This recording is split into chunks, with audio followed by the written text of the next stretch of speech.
기도드렸습니다. 아멘.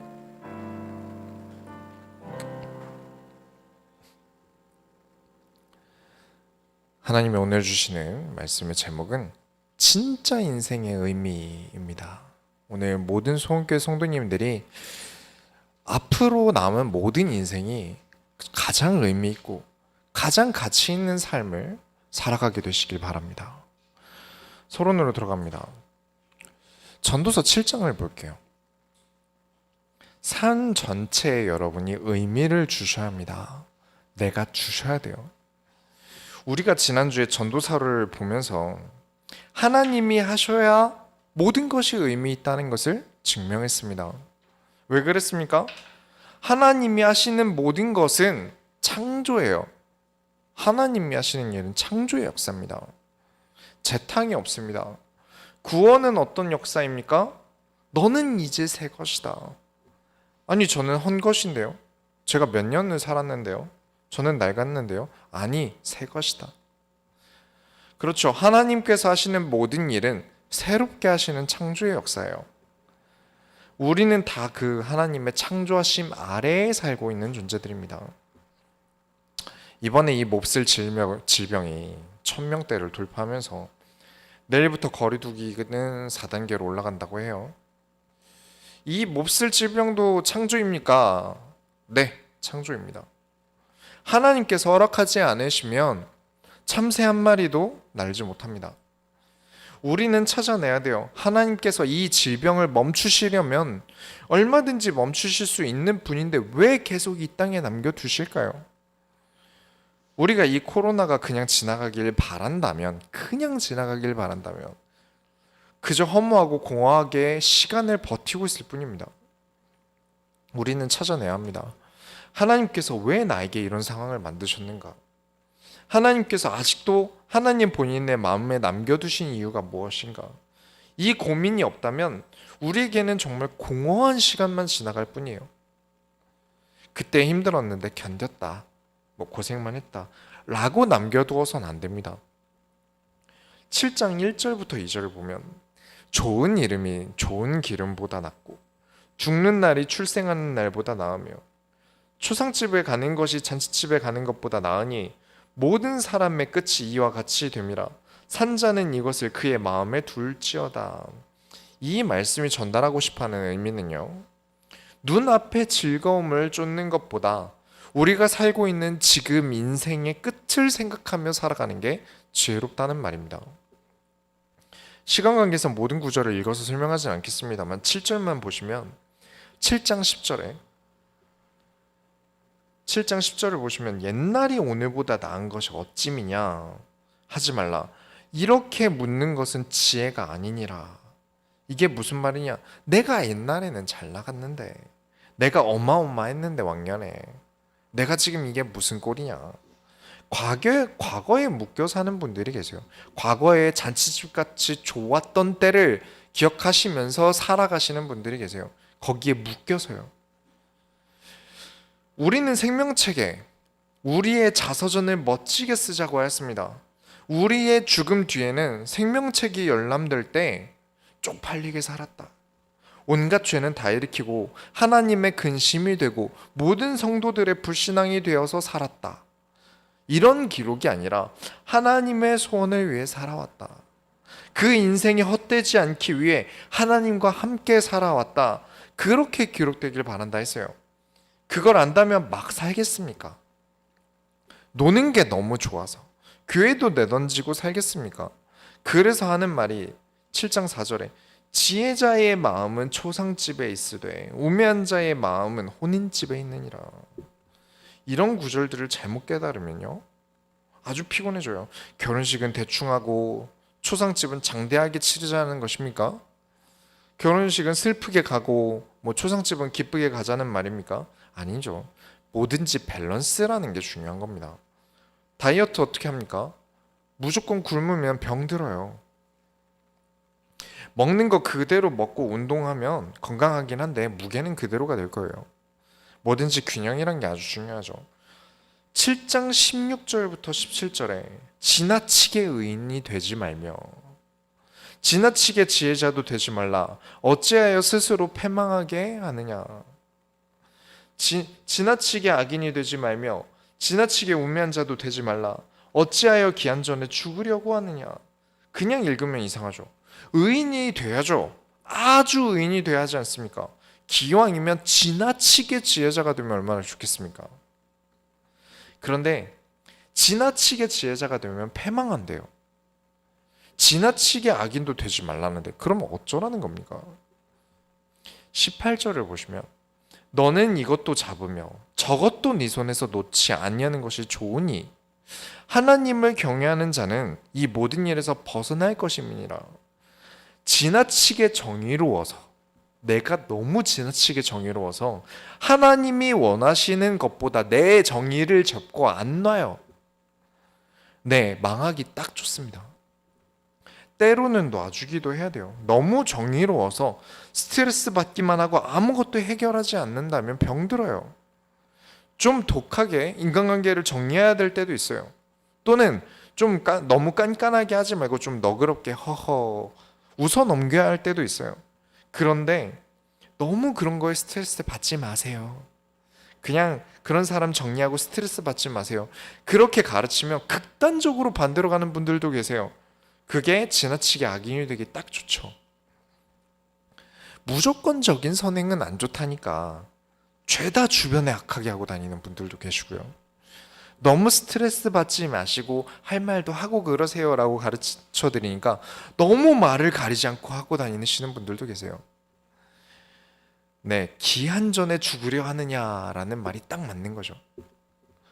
하나님을 경외하는 사람이라면요, 정말 내 성격은 착하고 나쁜 말 못하는데 하나님이 원하신다면요, 독하게 한마디 할 수 있어야 됩니다.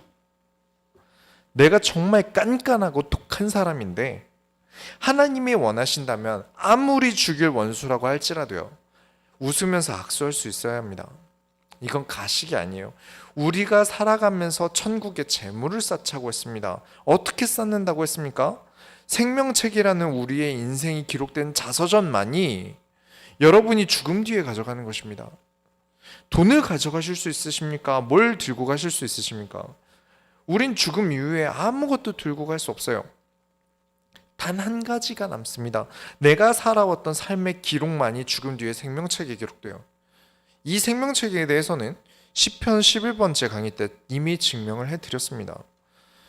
이 생명책의 기록에 여러분의 사활을 거셔야 합니다. 이것이 여러분의 인생 전체의 의미를 가지게 만듭니다.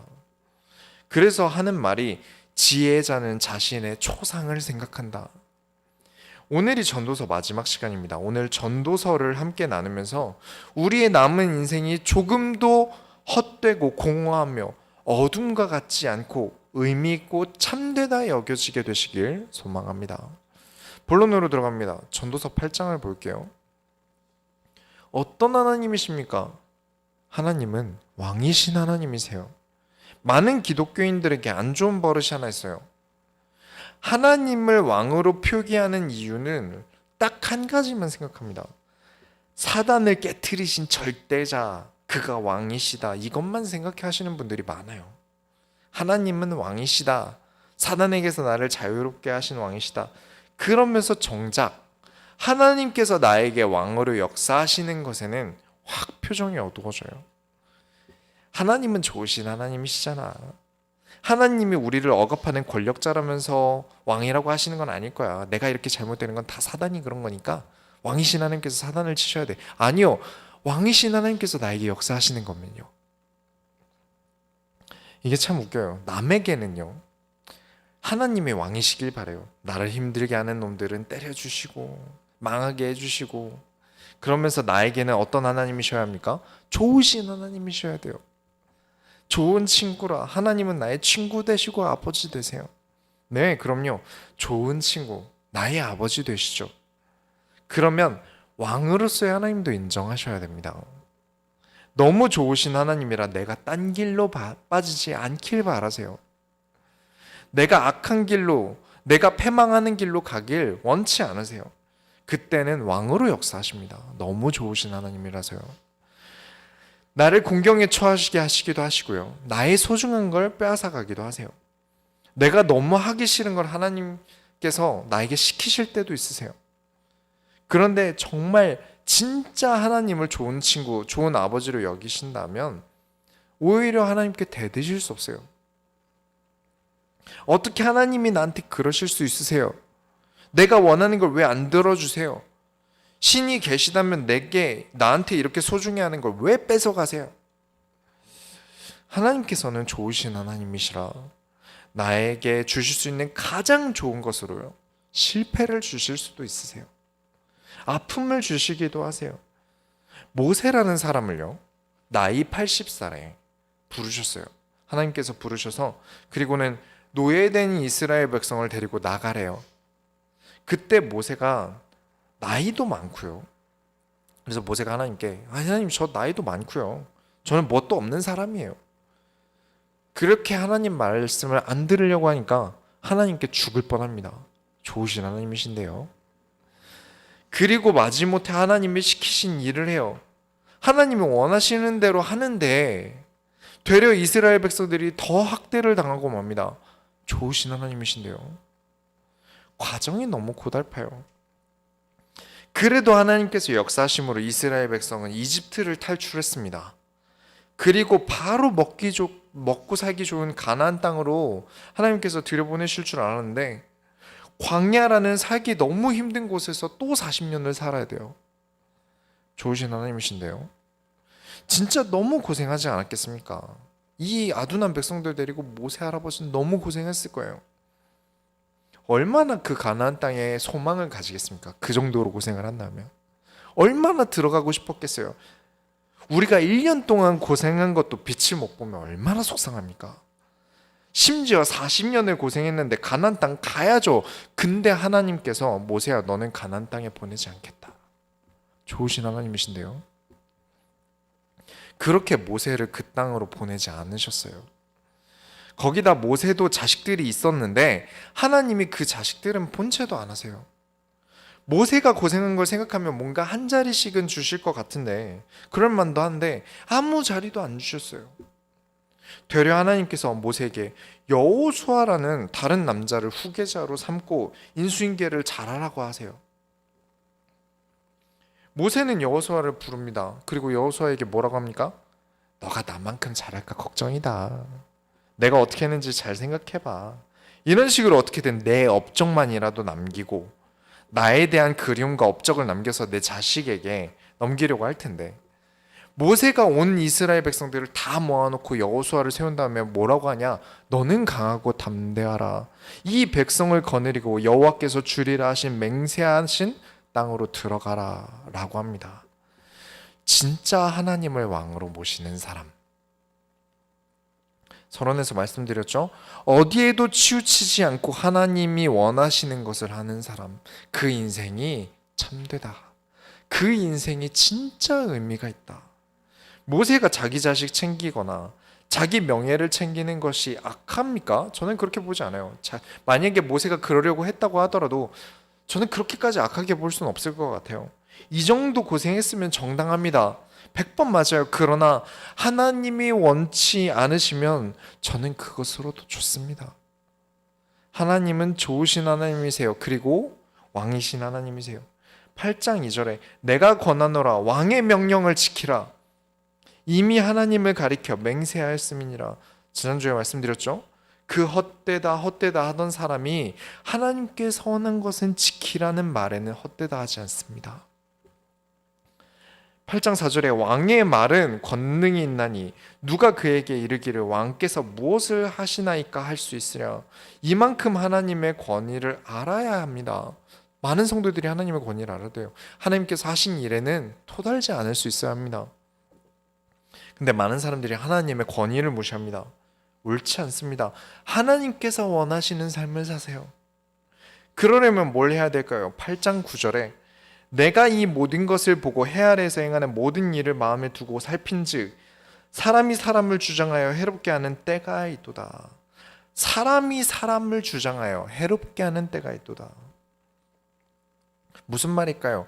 이렇게 한글로 풀면 좀 어려운데 원어로 다시 해석을 풀어서 말씀을 드리자면 주장이라는 뜻은 권한이라는 뜻이에요.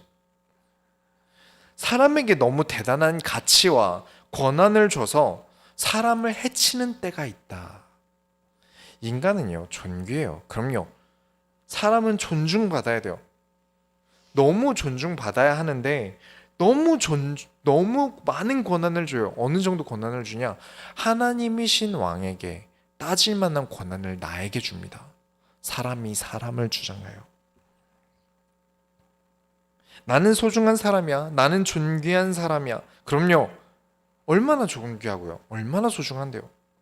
그런데 그 이상으로 하나님께 대들고 하나님도 내 마음대로 해야 된다는 식으로 나에게 필요 이상의 권한을 줍니다. 얼마나 권한을 주는지 하나님께도 대들 권한을 나에게 줘버려요. 여러분, 하나님은 왕이십니다. 그 이상의 권한을 주지 마세요, 나에게. 나의 왕이 되십니다. 왕 앞이기에 함부로 말할 수 없습니다. 전도서 9장을 보겠습니다. 두 번째로.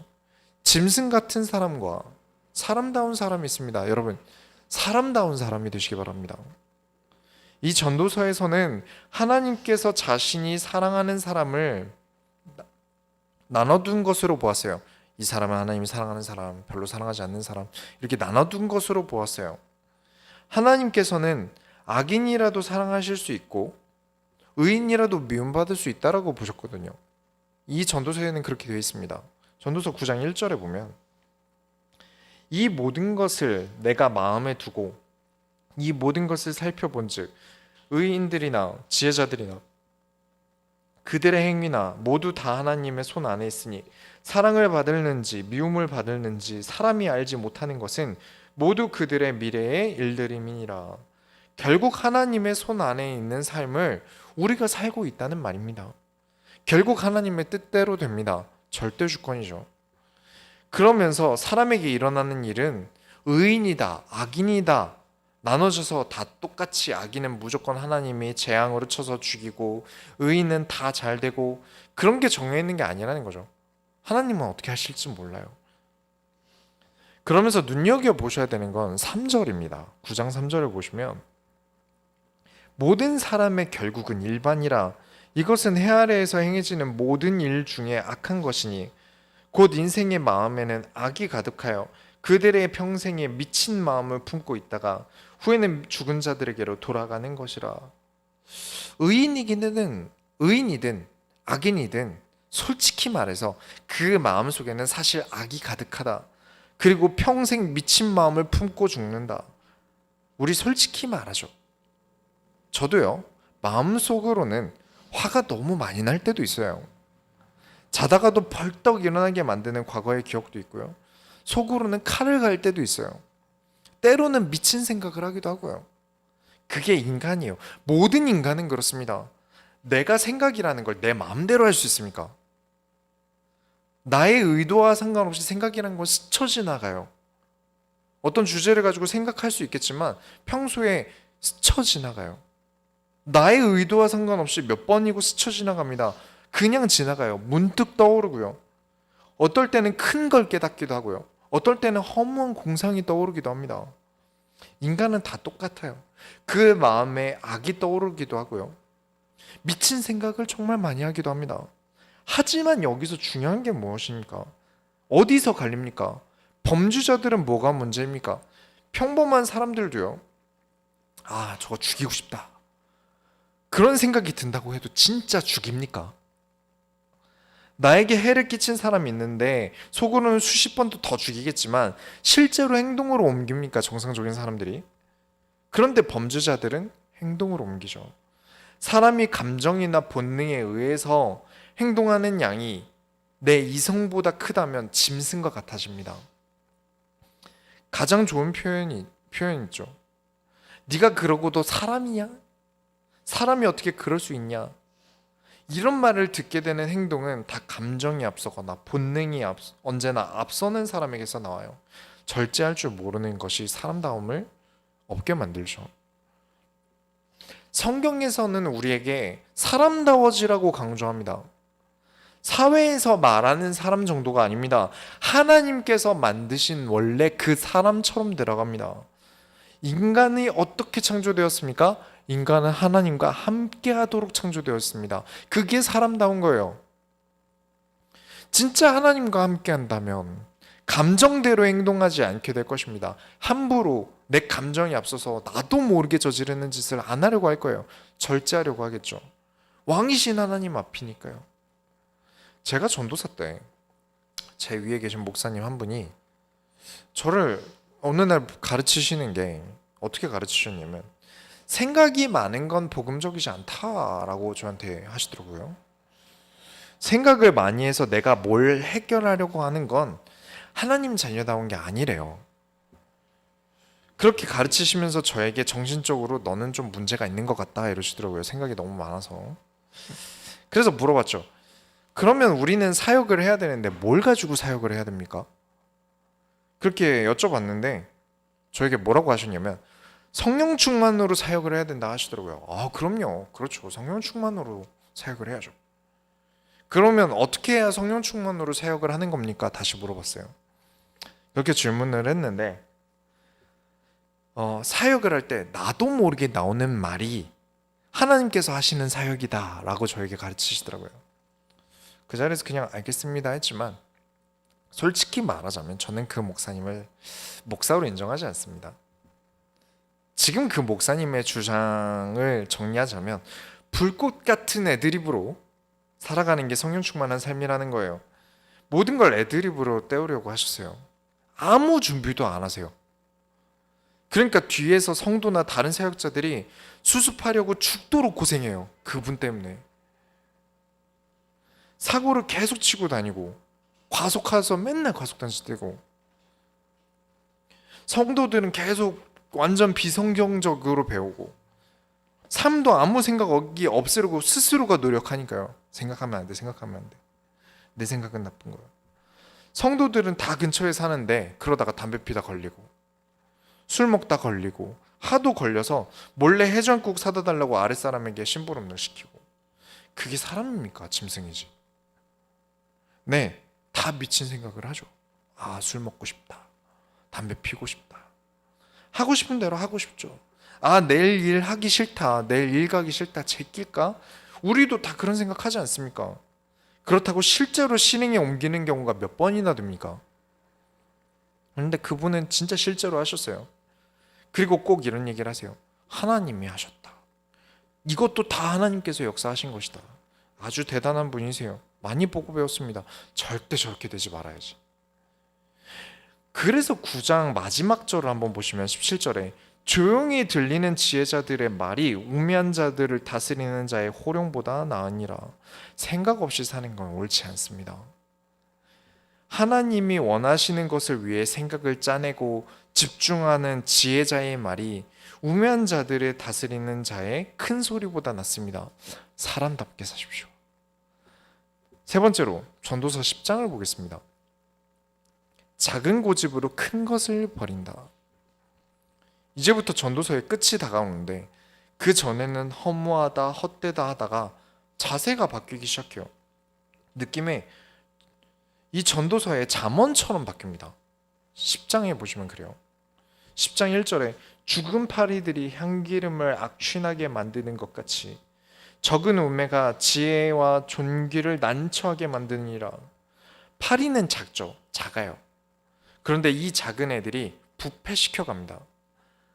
우매는 어리석음이죠. 우매라는 뜻은 어리석음인데 작은 어리석음이 지혜와 존귀를 난처하게 만든다 그래요. 여러분, 대학에서 조별 과제를 해보거나 직장에서 집단으로 프로젝트를 하다 보면 종종 있는 경우가 있어요. 무논리, 무대뽀로 나오면서 엄청 답답해 하시는 분들이 계세요. 이게 뭔가 시청각 자료를 보여드리면서 하면 참 좋을 텐데 그럴 수 없어서 좀 답답하네요. 이걸 전 연령대가 이해할 수 있게 설명할 만한 예시를 찾는 것도 너무 힘들어서 그래서 그냥 어떤 식으로 우기는지만 말씀을 드릴게요. 이거 제가 원하는 대로 해주세요. 제가 그러고 싶다고요. 제가 그러고 싶다는데 왜 이해를 못하세요? 답답하게. 사회생활을 하면서 이런 말 듣는 경우가 종종 있으시죠? 뭔가 이유와 의미와 근거를 가지고 설명을 해야 되는데 이걸 해야 되는 이유를 지금 내 감정이 그렇대요. 그리고 이걸 왜 이해를 못하는지 되려 답답해요. 삶에서 진짜 자주 있는 일입니다.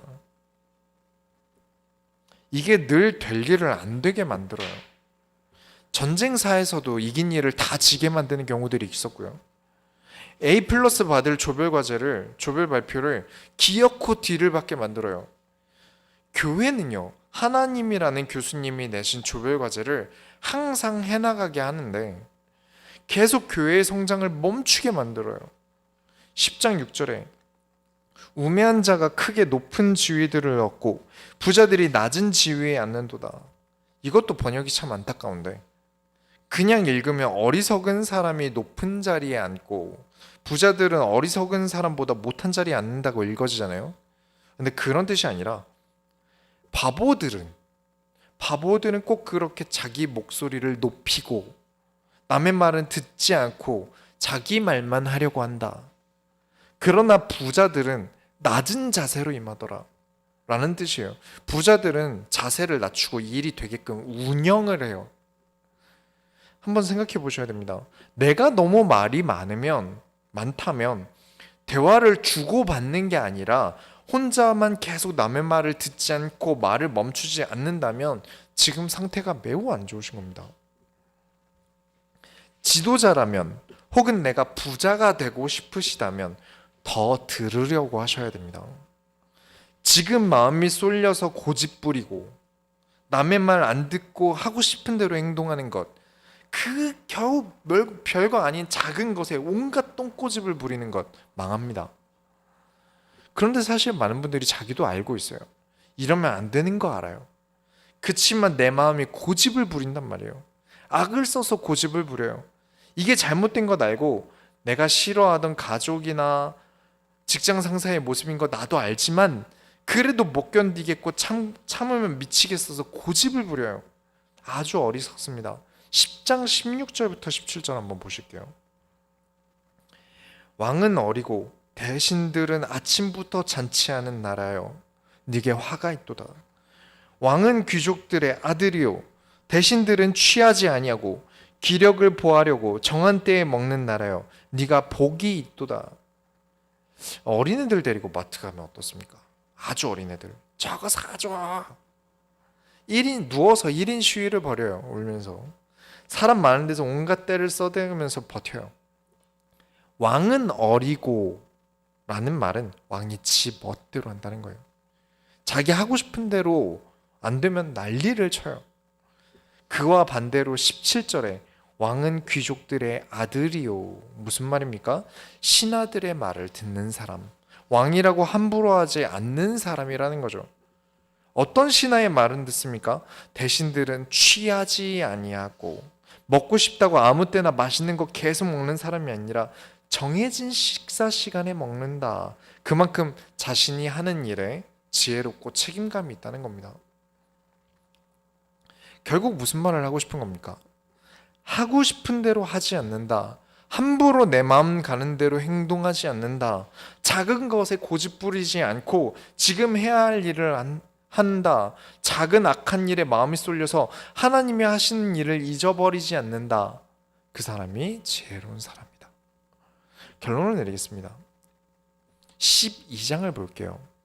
아름다운 말. 전도서의 결론입니다. 책의 가장 마지막에 있다는 것은 언제나 그 책을 정리하고 그 책에 자신의 진심을 담는 것, 그것을 마지막에 쓰죠. 12장 1절에 보면 너는 청년의 때 너의 창조주를 기억하라. 곧 곤고한 날이 이르기 전에 나는 아무 낙이 없다고 할 해들이 가깝기 전에 2절 해와 빛과 달과 별들이 어둡기 전에 비 뒤에 구름이 다시 일어나기 전에 그리하라. 그 헛되다 하던 사람이 죽는 게 살아있는 것보다 낫다고 하던 사람이 청년의 때 젊을 때 창조주를 기억하랍니다. 아무 낙이 없다 하기 전에 창조주를 기억하랍니다. 이게 진심인 거죠. 하나님 없이 살아온 인생을 돌아보니 헛되더라. 아무 의미가 없고 공허하더라. 그러니 젊을 때의 창조주를 기억하라. 네 인생이 진짜 의미가 있게. 하나님과 함께하는 삶만이 진짜 의미가 있는 창조된 삶이다. 살아보겠다고 죽도록 일만 했는데, 온몸이 부서지도록 가족을 위해 일했는데 정작 돌아보니 허무하기만 한다면 얼마나 공허하겠습니까? 그렇게 반드시 기억하라. 하나님과 함께하지 않은 시간은 12장 8절에 전도자가 이르되 헛되고 헛되도다. 모든 것이 헛되도다. 그냥 살다가 갔다. 정말 별거 없더라. 진짜 뭐하러 이 땅에 살았는지 잘 모르겠다라고 생명책에 공허함만이 기록되지 않길 바랍니다. 12장 10절 한번 보겠습니다. 꼭 보시기 바랍니다. 전도서 12장 10절 보겠습니다. 전도자는 힘써 아름다운 말을 구하였나니 진리의 말씀을 정직하게 기록하였느니라. 한번 질문할게요. 지금까지 우리가 강의로만 본 게 아니라 읽어보신 분들에게도 한번 여쭤보겠습니다. 전도서 어디에 아름다운 말이 있었습니까? 예쁜 말, 아름다운 말이 어디 있었나요? 다 공허하다, 헛되다, 쓸데없다 해놓고는 아름다운 말을 구하였답니다. 한번 생각해 보세요. 어디 있었나요? 떠오르는 게 있으실까요? 없으실 거예요. 지금 사람도 많이 가르친 이 지혜자라는 사람이 하나님께 계속 질문했답니다. 하나님, 가장 아름다운 말을 주세요. 가장 아름다운 말이 무엇인가요? 질문한 뒤 하나님께 무슨 대답을 받습니까? 인생은 하나님이 없다면 아무것도 없는 거란다. 이게 뭐가 아름다운 말인가 싶은데요. 정말 하나님과 함께하는 인생을 산다면 이보다 아름다운 말은 없습니다. 저는 여기서도 하나님의 사랑이 느껴집니다. 얼마나 사랑하셨는지를 느낄 수 있어요. 요즘에야 우리가 오글거려서 이런 말을 안 쓰지만 과거에는 많이 쓴 말들이 있어요. 너 없는 인생은 나에게 아무 의미가 없어요. 당신 없는 인생은 하루도 숨을 쉴 수가 없어요. 이렇게 사랑 고백하지 않습니까? 이렇게 들으니 아름답지 않습니까? 하나님을 진짜 찐으로 사랑하는 자들에게는 전도서가 그렇게 들렸을 거예요. 하나님은 나에게 늘 그런 사랑 고백을 받고 싶으셨다고요. 하나님 없는 인생은 저에게 아무 의미 없어요. 하나님 없이 사는 하루는 저에게 죽은 것과 다를 바 없어요. 얼마나 아름다운 말입니까? 그런데 하나님을 안 사랑하거나 애매하거나 오해를 하고 있는 사람에게는 얼마나 부담스럽고 어려운 전도서겠습니까? 제가 이 결론을 잠이 안 와서 밤을 새다가 하나님이 나에게 하실 말씀이 있으신가 보다 하고 이제 설교 준비를 하러 와서 이제 밤을 새면서 썼어요. 저는 한 새벽 3시까지 잠이 안 오면 그냥 무조건 교회로 옵니다. 그래서 하나님 말씀을 준비해요. 그래서 새벽 감성 충만하게 글을 썼어요. 하나님이 하시고 싶은 말씀이 그런 거였던 것 같아요. 그 새벽에 하나님의 말씀을 받다 보니까 그때여야만 제가 깨달을 수 있었던 것 같아요.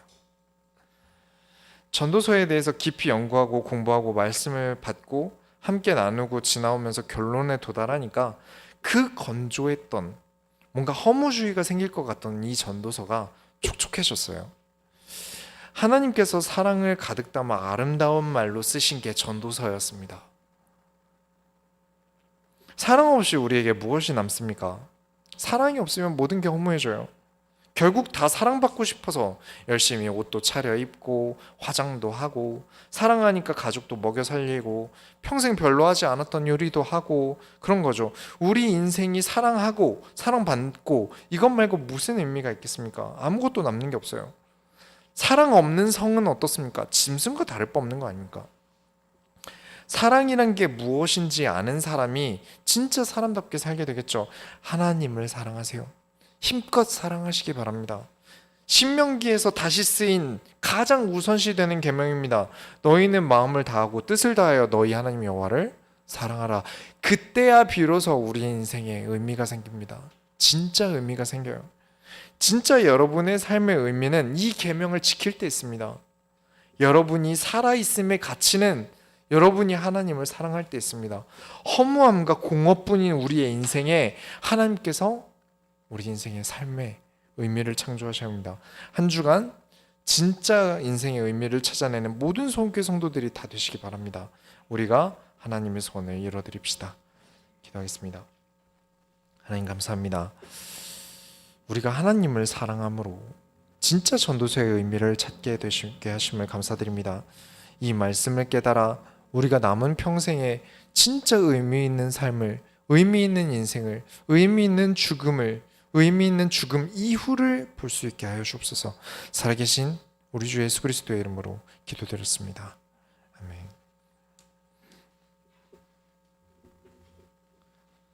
찬송가 285장 찬양하시면서 준비하시는 걸 하나님께 드립니다.